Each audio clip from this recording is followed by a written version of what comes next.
नमस्कार, मैं पूनम मिश्रा अपने संस्कृत सागर चैनल पर आप सबों का पुनः स्वागत करती हूँ। पिछले वीडियो में मैंने आप लोगों को संधि के भेद बतलाए थे। अब हम स्वर संधि के तीसरे भेद यण संधि के बारे में पढ़ेंगे। तो चलिए शुरू करते हैं। यण संधि का एक सूत्र है इको यणचि।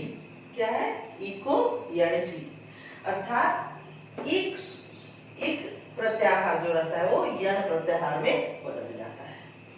तो इसमें प्रमुख नियम है, देखिए। जैसे यदि हर्ष ई या दीर्घ ई, हर्ष उ या दीर्घ उ, री और री के बाद अपने से कोई भिन्न स्वर हो तो ई का य, उ का व, री का र और री का ल हो जाता है। तो यण संधि में हम लोग देखते हैं कि यदि ई, उ, री और री के बाद अपने से भिन्न कोई भी असमान स्वर, अर्थात ई के बाद ई नहीं आना है, उ के बाद उ नहीं आना है, उससे कोई भिन्न स्वर हो सकता है। तो इस तरह से हम लोग एक एक नियम करके इसको जानेंगे विस्तार में।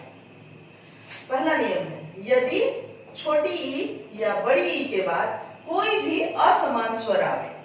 असमान स्वर कहने का मतलब ई और ई से हट करके कोई भी स्वर आ सकता है। तो ई या दीर्घ ई के स्थान पर य हो जाता है।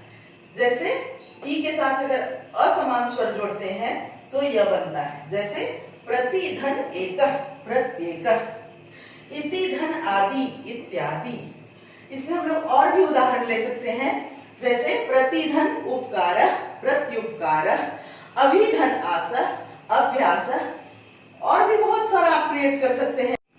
अब देखते हैं बड़ी ई के साथ। बड़ी ई के साथ यदि कोई असमान स्वर आता है तो वो भी य में ही परिवर्तित होता है। जैसे नदी धन अंबु, क्या बना? नद्यंबु। देवी धन उवाच, देव्युवाच। समझ गए? दूसरे नियम में आते हैं।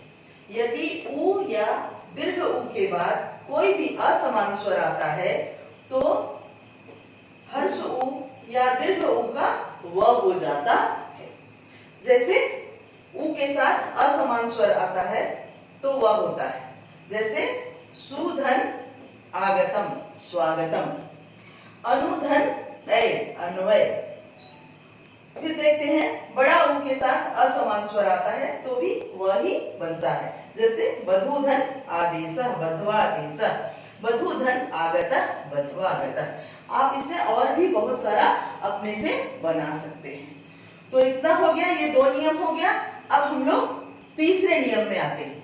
यदि री या री के बाद कोई भी असमान स्वर आवे तो री या री के स्थान पर आधा र हो जाता है या र अलग हो जाता है। जैसे री के साथ असमान स्वर, पितृधन आदेशः, पित्रादेशः, धात्रीधन औदार्यम, धात्रोदार्यम, धात्रीधन ईशः, दात्रीशः। और भी इसमें बहुत सारा बना सकते हैं हम लोग। जैसे मातृधन आदेशः, मात्रादेशः, भ्रातृधन आदेशः, भ्रात्रादेशः। और भी अपने ऐसे तो रीकार में थोड़ा कम उदाहरण मिलता है, लेकिन आप अपने से कुछ भी सोच करके बना सकते हैं। इतना दूर हम लोग समझ गए, ये तीन हो गया। अब चौथा नियम में आते हैं। चौथा नियम कहता है कि यदि लरी के बाद कोई भी असमान स्वर आए, अर्थात लरी के बाद लरी नहीं आना है, लरी के बाद कोई भी दूसरा भिन्न स्वर आना है। तो लरी के बाद अगर कोई भी असमान या भिन्न स्वर आता है तो आधा ल हो जाता है। जैसे लरी धन आकार, लाकार, लरी धन आकृति, लाकृति। तो इतना तो हो गया यण संधि में चार नियम। एक बार फिर से हम लोग इसकी पुनरावृत्ति करते हैं। पहला नियम स्वर संधि में का तीसरा भाग है यण संधि। यण संधि में नियम है, यदि हर्ष ई या दीर्घ ई, हर्ष उ या दीर्घ उ, री या लरी के बाद इनसे भिन्न कोई भी स्वर हो तो ई के स्थान पर य, उ के स्थान पर व, री के स्थान पर र और लरी के स्थान पर ल हो जाता है।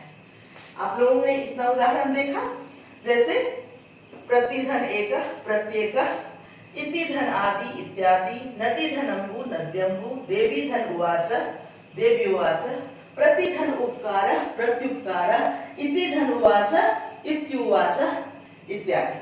उसी प्रकार दूसरा नियम में देखिए, सुधन आगतम स्वागतम, अनुधन अन्वय, बधुधन आदेश बध्वादेश, बधु जोड़ आगत बध्वागत, मधुधन अरि मध्वरि इत्यादि।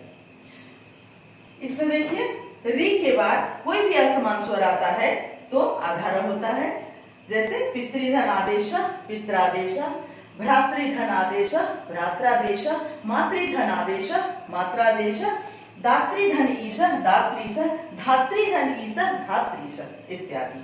अंतिम में है लृ वर्ण के बाद, यदि लृ वर्ण के बाद कोई भी असमान स्वर आवे तो लृ के स्थान पर आधाला हो जाता है, जैसे लृधन आकार लाकार, लृधन आकृति लाकृति। तो इस तरह से आज हमारा स्वर संधि का तीसरा भाग यण संधि समाप्त हुआ। आगे आपको कहीं भी दिक्कत होगी तो आप कमेंट बॉक्स में कमेंट कर सकते हैं।